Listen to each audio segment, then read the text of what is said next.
देश में न हिंदू खतरे में है, न मुसलमान, न सिख, न ईसाई, न जैन, न बौद्ध, न ब्राह्मण, न क्षत्रिय, न वैश्य, न शूद्र, न दलित, न आदिवासी, न वनवासी, न SC ST। देश में खतरे में है देश का बचपन, देश की जवानी, देश का वर्तमान और देश का भविष्य। कुछ लोग देश का बचपन का इस्तेमाल कर रहे हैं आंदोलन में। यदि देश का बच्चा जो भी प्राइमरी स्कूल में पढ़ रहा है, आप उसको आंदोलन में धकेल देंगे तो बच्चे पढ़ेगा कब? देश में न हिंदू खतरे में है, न मुसलमान, न सिख, न ईसाई, न जैन, न बौद्ध, न ब्राह्मण, न क्षत्रिय, न वैश्य, न शूद्र, न दलित, न आदिवासी, वनवासी, न SC ST। देश में खतरे में है देश का बचपन, देश की जवानी, देश का वर्तमान और देश का भविष्य, देश की प्रकृति, देश की संस्कृति और सभ्यता, देश की अखंडता और संप्रभुता।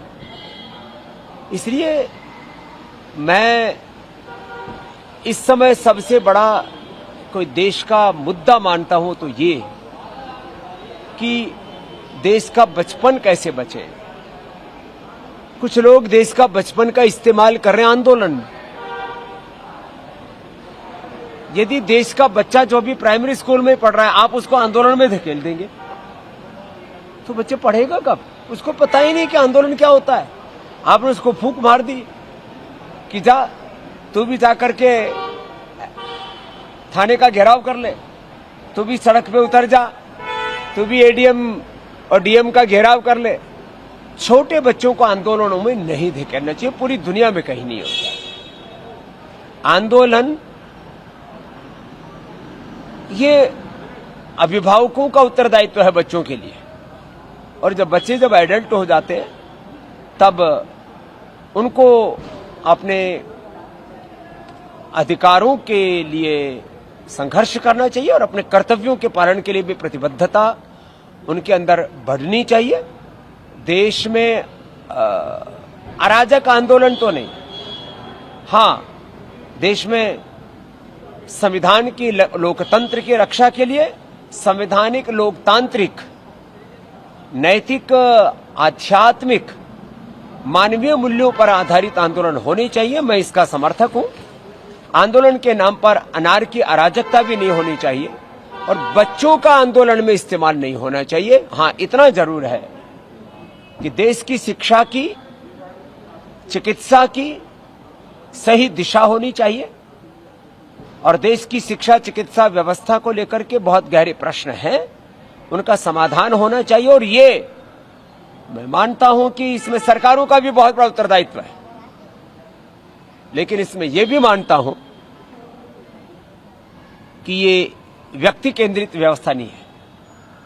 किसी एक पक्ष या प्रतिपक्ष के, किसी एक व्यक्ति के सामर्थ्य की बात नहीं है कि वो पूरे देश की व्यवस्था बदल सके। इसके लिए 3 स्तर पर जागरूकता चाहिए। एक सामाजिक जागरूकता, एक राजनीतिक जागरूकता, तीसरी प्रशासनिक रूप से जागरूकता। जो लोग बड़े उत्तरदायित्वों में हैं, उन सबको सामूहिक रूप से समझना होगा कि देश के सामने जितने भी बड़े प्रश्न हैं, बच्चों को लेकर के, युवाओं को लेकर के, नौकरियों को लेकर के, देश के भविष्य को लेकर के, प्रकृति पर्यावरण को लेकर के, सभी दिशाओं से देश को उन्नत बनाने के लिए सभी लोगों को पुरुषार्थ करना पड़ेगा। हां, जब देश में ऐसी कुछ बातें दिखती हैं कि जहां लग रहा है कि बहुत अंधेरगर्दी हो रही है, वहां पर फिर लोगों में आक्रोश फूटता है और वही आक्रोश आंदोलन का रूप लेता है।